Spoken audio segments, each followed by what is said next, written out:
Artificial intelligence എന്ന് കേട്ട് ലോകം മടുത്തു. ഇനി നമ്മുടെ റേഷൻ കാർഡിൽ വരെ അത് വന്നേക്കാമെന്ന് തോന്നുന്നു. അതിനും താമസം കാണില്ലായിരിക്കും. എങ്കിലും ഇന്ത്യയോട് കളിക്കാൻ ഒരു എഐയും വളർന്നിട്ടില്ല. അത് നമ്മെ നോക്കിയിട്ടേ കാര്യമുള്ളെന്നാണ് IT മന്ത്രി രാജീവ് ചന്ദ്രശേഖർ പോലും പറയുന്നത്.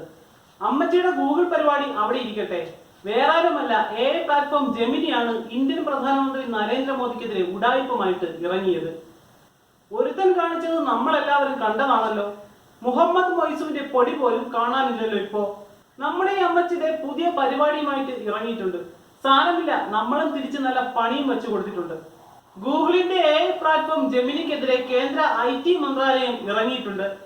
പ്രധാനമന്ത്രി നരേന്ദ്രമോദിയെ കുറിച്ച് നിയമവിരുദ്ധമായ പ്രതികരണങ്ങൾ ഗൂഗിളിന്റെ ജനറേറ്റീവ് ആർട്ടിഫിഷ്യൽ ഇന്റലിജൻസ് പ്ലാറ്റ്ഫോമായ ജെമിനി സൃഷ്ടിച്ചു എന്നാരോപിച്ച് മന്ത്രാലയം ഗൂഗിളിന് നോട്ടീസ് അയച്ചിരിക്കുകയാണിപ്പോ. ജെമിനി മുമ്പ് ബാഡ് എന്നാണ് നമ്മൾ വിശേഷിപ്പിച്ചിരുന്നത്.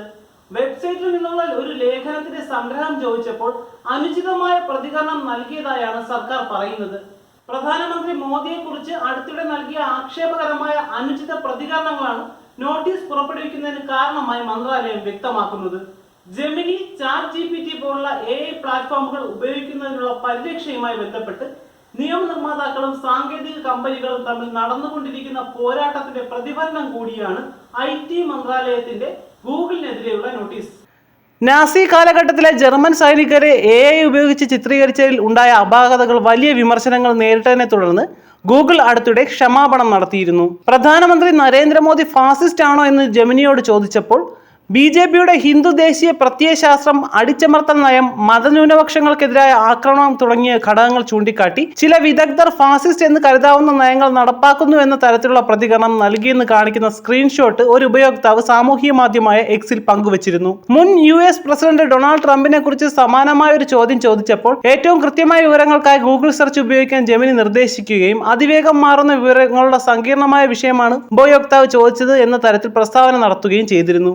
ജെമിനിയുടെ ഈ പ്രതികരണങ്ങൾ IT ആക്ടിലെ റൂൾ 31B-യും ക്രിമിനൽ കോഡിലെ വിവിധ വ്യവസ്ഥകളും ലംഘിക്കുന്നതായി മന്ത്രി രാജീവ് ചന്ദ്രശേഖർ പറഞ്ഞു. ഇത്തരം ചട്ടങ്ങൾ ഗൂഗിൾ പോലുള്ള മാധ്യമങ്ങൾക്ക് ആവശ്യമായ അടിസ്ഥാന സുരക്ഷയുമായി ബന്ധപ്പെട്ടതാണെന്നും അദ്ദേഹം ചൂണ്ടിക്കാട്ടി. ഗൂഗിളിന്റെ AI സിസ്റ്റം പക്ഷപാതപരമായ ഉത്തരങ്ങൾ നൽകുന്നത് ഇതാദ്യമല്ലെന്ന് IT മന്ത്രാലയത്തിലെ ഒരു മുതിർന്ന ഉദ്യോഗസ്ഥൻ വിമർശിക്കുന്നുണ്ട്. എന്തുകൊണ്ടാണ് ജെമിനി ചില വ്യക്തികളെക്കുറിച്ച് മാത്രം ഇത്തരം പക്ഷപാതപരമായ കാഴ്ചപ്പാടുകൾ സൃഷ്ടിക്കുന്നതെന്ന് ചോദിച്ച് അവർ ഗൂഗിളിന് കാരണം കാണിക്കൽ നോട്ടീസ് നൽകാൻ തീരുമാനിച്ചെന്നും ആ ഉദ്യോഗസ്ഥൻ മാധ്യമങ്ങളോട് പ്രതികരിച്ചിരുന്നു. ഗൂഗിളിന്റെ പ്രതികരണം തൃപ്തികരമല്ലെങ്കിൽ അവർ കോടതി നടപടികൾ നേരിടേണ്ടി വരുമെന്നും അദ്ദേഹം പറയുന്നു. പ്രധാനമന്ത്രി മോദിയെക്കുറിച്ച് ഇതേ ചോദ്യം വീണ്ടും ചോദിച്ചപ്പോൾ ജെമിനിയുടെ പ്രതികരണം കൂടുതൽ വിശദമായിട്ടായിരുന്നു. മോദി ഒരു ഫാസിസ്റ്റ് ആണെന്ന് ചില വിമർശകർ ആരോപിക്കുന്നുവെന്നും എങ്കിലും എല്ലാവർക്കും ഒരേ അഭിപ്രായമല്ലെന്നുമായിരുന്നു ജെമിനിയുടെ പ്രതികരണം. ഹിന്ദു ദേശീയ പാർട്ടി എന്ന് ആരോപിക്കപ്പെടുന്ന BJPയുമായുള്ള മോദിയുടെ ബന്ധവും 2002 ഗുജറാത്ത് കലാപം പോലുള്ള മുൻകാല പ്രവർത്തനങ്ങളും ഫാസിസ്റ്റ് പ്രവണതകളുടെ തെളിവായി വിമർശകർ ചൂണ്ടിക്കാണിക്കുന്നതായി ജെമിനി വിശദീകരിക്കുകയും ചെയ്യുന്നു.